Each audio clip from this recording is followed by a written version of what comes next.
scripture about the people, priorities, and structures. Did you catch the 3 Christianities in the video? Huh? There are 3 Christianities in the video. Okay, let's start with this one. What Christianity is this?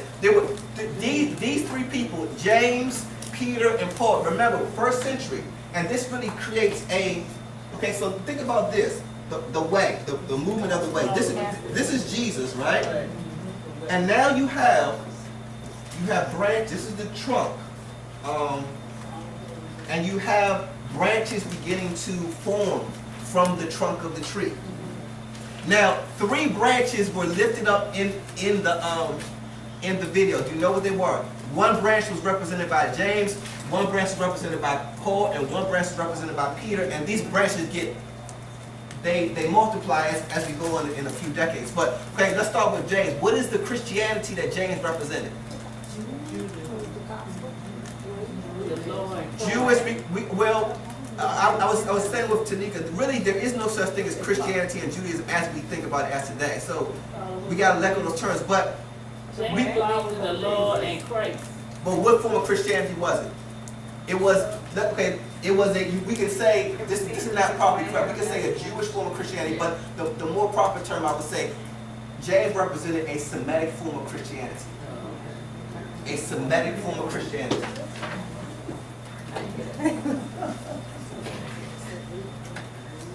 So a Semitic form of Christianity, we can say in a more general sense, we can say a Jewish form of Christianity, but really that's not even the proper. But we can say so a Jew. So because remember James, we'll talk about who James was. Okay, so if James represented a Jewish form of Christianity, which is an oxymoron because all of them were basically Jews at the time, but let's say Jews or Semitic. Okay, what form of Christianity did Paul represented?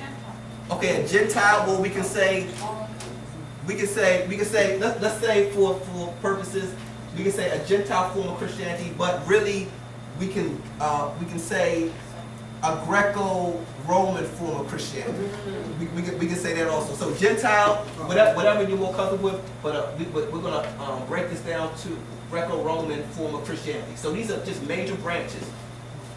So now, and we can debate these later. Now, so I'm just showing the video. So James represented a Jewish Christianity, a Semitic Christianity, and when I say Semitic, I'm talking about Christianity that deals with Semitic languages, Semitic cultures, in a Middle Eastern Christianity, which the reason Jesus came out of. Paul represented a Greco-Roman Christianity, a Christianity that was more friendly to those who were in the Roman culture that weren't Jewish, that were Gentiles. What did Peter represent? The middle? Exactly. He was a hybrid. Exactly. And so Peter was, because remember, Peter was a Jew too. I mean, all of them were Jews. Paul was a Pharisee. So Peter Peter was kind of like in the middle. He represented, okay, they should follow some of the laws, and so he was basically kind of in between. So right in the beginning, we're still in the 1st century. We have 3 forms of Christianity beginning to kind of struggle and butt heads. A Semitic form of Christianity with James, a Greco-Roman or Gentile form of Christianity with Paul, and then a hybrid with Peter.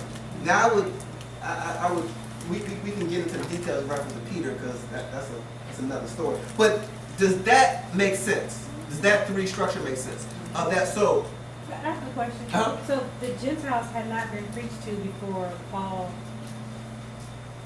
started preaching.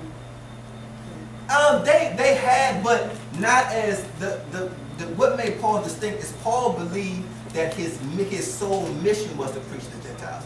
They were, but it was more of like there wasn't actually recruiting. If they wanted to join, yeah, they could join because there were Gentiles in the synagogues. They were Gentiles that understood the law. They were law observing, but they weren't actively recruiting. Paul was actively recruiting Gentiles, and that was the shift. Because before it was really all the preaching about Jesus was in the synagogues. It was in the synagogue. So this was dominant. Now, so we understand this 1, 2, 3, right? Any questions on this? Okay, let's look at this a little bit deeper. So, and a certain man, you can pull this out. This is kind of in your Bibles. A certain man came down from Judea and taught the brethren, unless you are circumcised according to the law, custom of Moses, you cannot be saved. So y'all are right. Salvation is one of the issues. What does it mean to be saved? And therefore, when Paul and Barnabas had no small dissension and dispute with them, they determined that Paul and Barnabas, certain others of them, should go to Jerusalem to the apostles and elders and about this question. Now, Paul is an interesting figure. Now, what's the difference between Paul and Saul?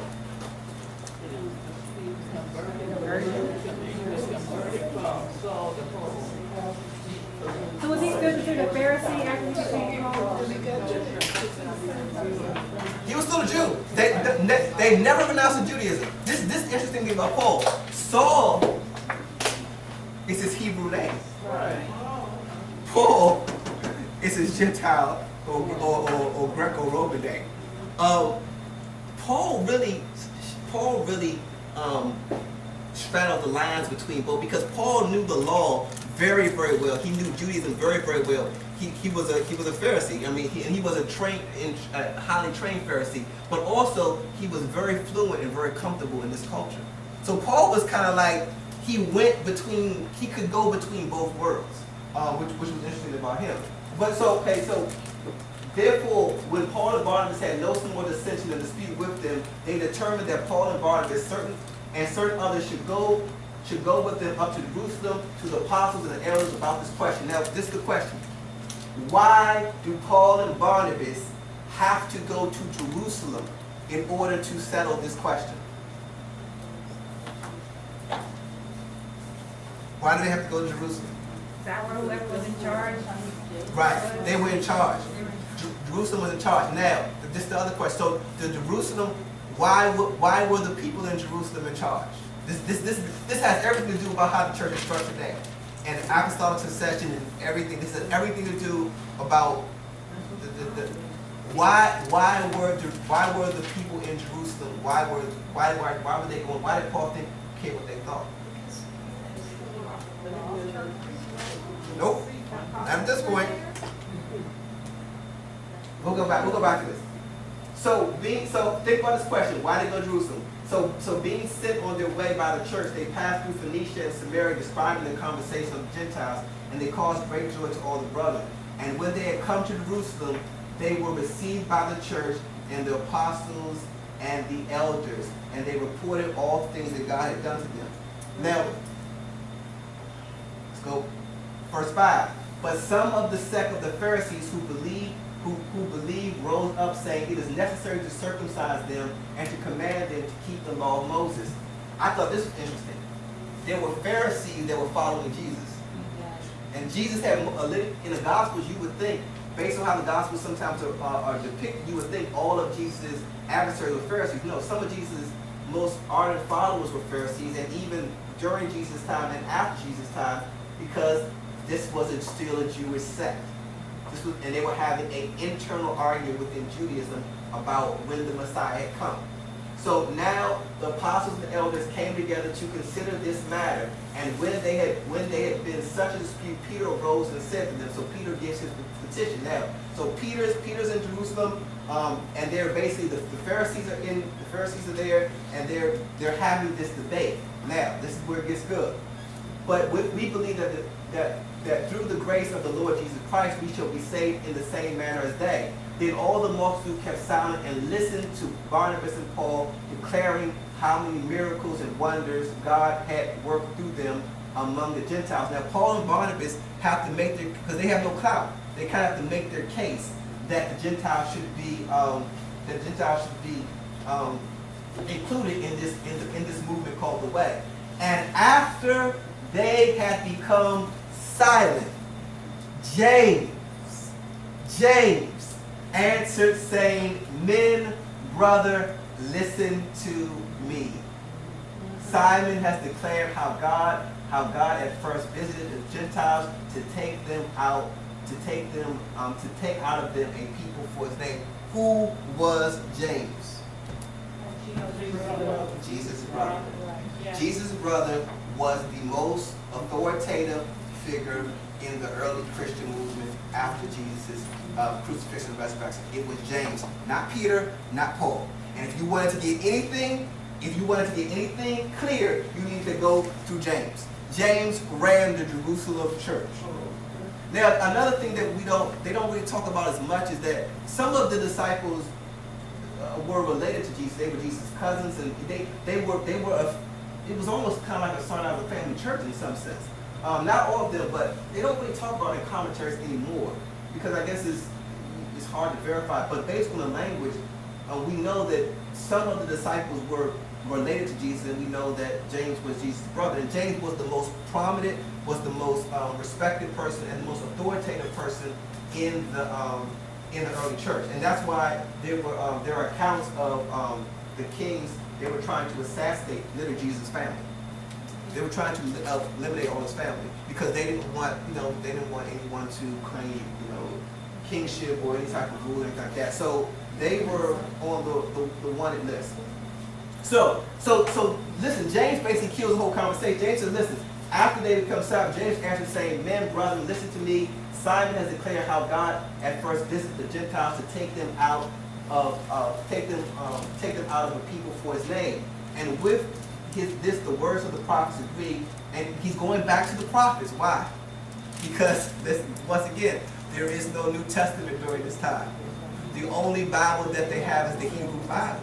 So you have James, a Jew, who is going back to the Hebrew scriptures, the central authority in Christianity is Jerusalem. Why? Because Jerusalem is a central place for the Jews. This is a place where the temple was. So you have really this Semitic form of Christianity is the dominant form of Christianity in the first century. A Semitic, a Jewish form of I don't mean to say Semitic is really the most proper term, but Semitic form of Christianity is the proper term of it. So, and what's the conclusion? The conclusion is, and this is where we sometimes we overstate. The conclusion was not to abolish the law. That was never the conclusion. The conclusion was that they should, and Gina, you lifted this up.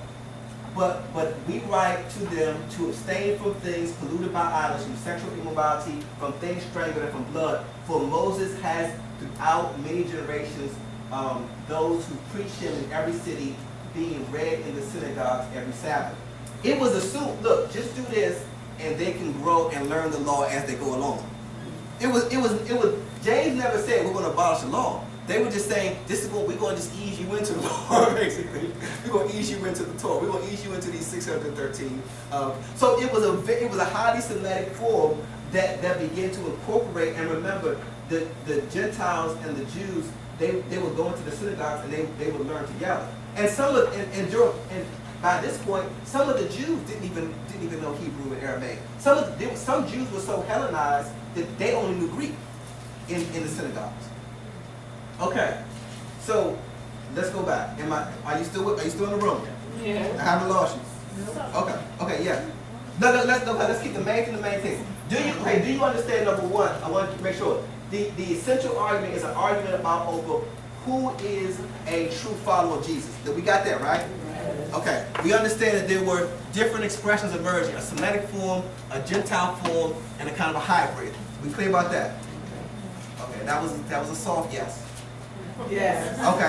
Okay. Sister Jordan, yes. No, I guess where I was maybe a little confused. I understand what you were saying about James, and for some reason I put James in the same boat as it was with Peter, because what James was doing is saying, yes, we will follow what Moses says is in this church. We did in the,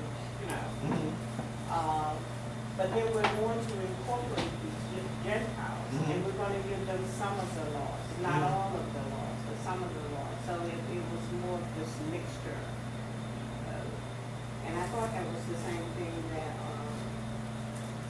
Peter was doing. Well, yeah. I mean, yeah. James did kind of make some. I don't want to say compromise. That has a bad connotation, but James did give some leeway in order for the Gentiles to come into the movement of the way. But as far as from a theological perspective, James was probably the most ingrained in Judaism. Peter was kind of going back and forth because Peter just had this vision that we should let him in, and that what God has called holy do not call profane. So Peter was there, but you're right. I mean, James wasn't on the end where he was rejecting or not letting him in, but he was the most ingrained in Judaism as far as the importance of it. He was in Jerusalem, and then you have Peter, and then you have Paul on the other end. But you got to remember, still, all of these people are still Jews. So we're still talking about a spectrum that's still, in a large sense, all of them are in a basic sense still in a Jewish category, but they're just making different theological arguments. Okay, I saw a hand, Ava. Oh, no. Okay. Okay, let's look at Galatians before we close. So, same questions. So, okay, but the people that I want you to understand is the people that were important in Acts 15 was James was top. You had James, you had the elders, you had the apostles. Because remember, in the early church, what gave you authority? You had authority because of really one essential thing, and really, did you personally know Jesus of Nazareth? That gave you authority. Did you walk with him? Were you taught by him? That gave you authority. And therefore, that's when apostolic succession. Those people that walked with Jesus, that talked with him, that actually knew him, now passed down on to what was taught to the next generation. That's what the church is called, apostolic succession. So the people that were highlighted were the people who actually knew Jesus. James, the people actually related to Jesus, even going a step further. The priorities were still, they have to be incorporated, the law has to be a priority in some way, and the structure was Jerusalem had to settle the debates. Now look at Galatians 1. Now this is Paul speaking, this is Paul writing. I am amazed, he's writing to the community of Galatia. And gotta remember, Paul is still not as far as an authoritative figure as far as much as James and Peter and the other ones are. So I'm amazed that you are so quickly deserting him who called you by the grace of Christ. Look, think about this. For a different gospel. They're having a debate about what is true Christianity. So first in Acts 15, we're having a debate about what's the true follower of Christ. Now we're having a debate about what's the truth, what does it mean to be the true gospel message, the true message of Christianity. For a different gospel, which is really not another.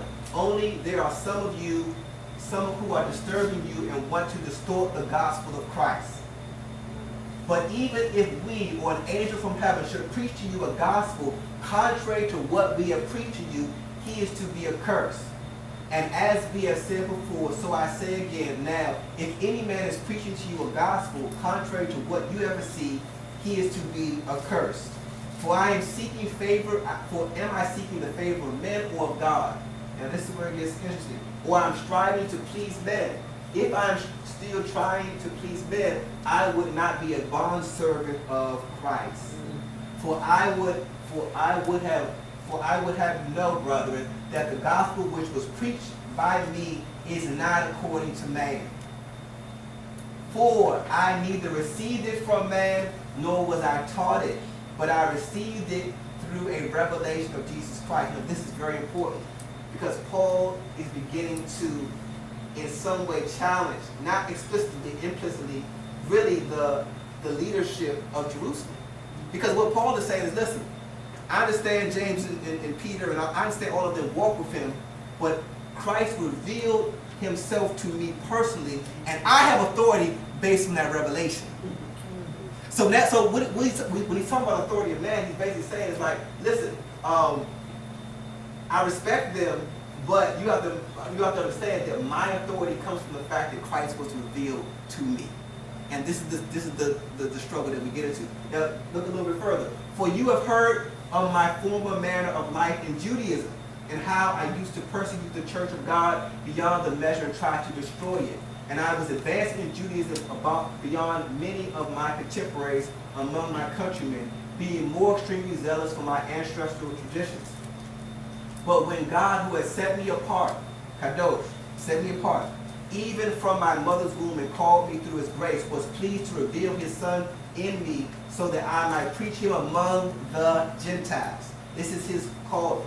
I did not immediately consult with flesh and blood. He's talking about James. I did not immediately consult with flesh and blood. I did not immediately consult with Peter. Nor did I go up to Jerusalem to those who were apostles before me. Because remember, Paul has almost an inferiority complex, because Paul is preaching and teaching and writing, but Paul never knew Jesus. And there are people alive that actually knew Jesus. Scratch that. There are people alive still in Paul's day that are related to Jesus. So they have priority over everything else. And Paul's basically saying, no. I have just as much right as them because he's been revealed to me. This is the discussion. But I went away to Arabia and returned once more to Damascus.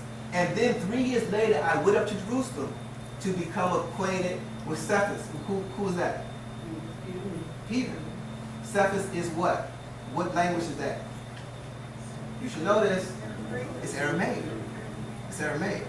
So you see many of the disciples, they have in the scriptures, they have an Aramaic name and they have a Greek name. They have an Aramaic name and they have a Greek name. And really, it's really paralleling the duality in the Christianities almost, in a sense. You know, you have a Semitic name and you have a Roman name, because they were living in both of these worlds, and that's the tension. That's the tension that you feel. So, but he still, even though he's basically saying, look, regardless of what people say, Christ I know has been revealed to me, he still ends up submitting to the church and stays with them for 15 days. But I did not see any other apostle except James, the Lord's brother. Except Peter and James. I did not accept any other. Now, in what I'm writing to you, I assure you before God that I am not lying, and I went into the regions of Syria and Sicily, and I was still unknown by sight to the churches of Judea which were in Christ. But only they kept hearing, he who once persecuted us is now preaching the faith which he once tried to destroy. And they were glorifying God because of me. And we see this tension in the church from even at this point of this tension between the authority of those people who have been, the authority of those people who are considered apostles, and the people who are saying, yes, you have authority, but I have authority too because Christ has been revealed to me. And this is still a struggle that we see today. But this is the conclusion. I'm done. We see early struggles over, number one, the requirements. What does it mean to be a follower of Jesus? Number one. You don't get anything else, get this. Number two, what is the essential message of Jesus? What is the essential thing that Jesus came to deliver to the world? And then tacitly, who has the ultimate authority in the Jesus movement?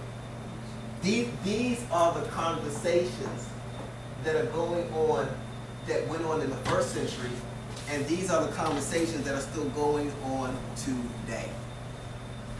What does it mean to be a follower of Jesus? What is the essential message of Jesus? And who has the ultimate authority in the Jesus movement? And I want you to go back and read Galatians over the next week, particularly those first 3 chapters, and go back and read Acts 15, and then whatever you're doing devotion is, you're going to be able to see this struggle, particularly in the epistles, over and over again. What does it mean to be a follower of Jesus, a central message of Jesus?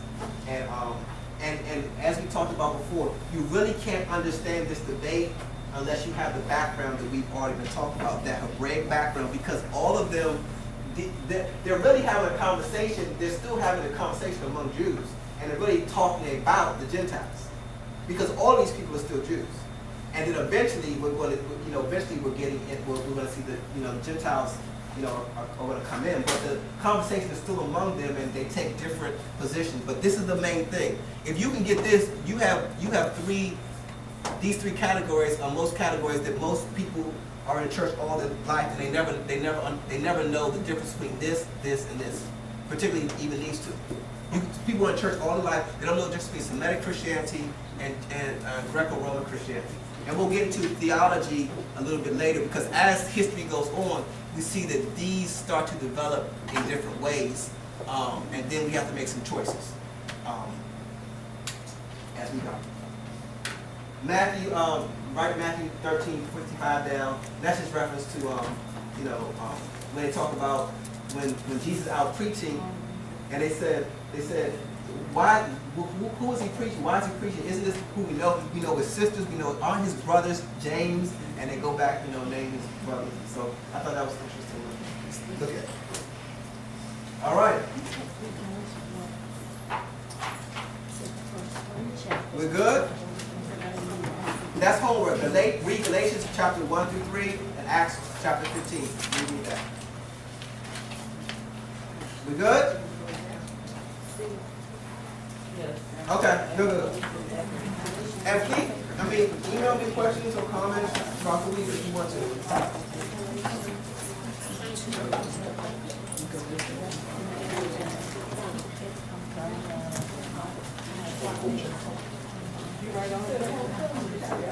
All right, if we're good, let us stand for our close.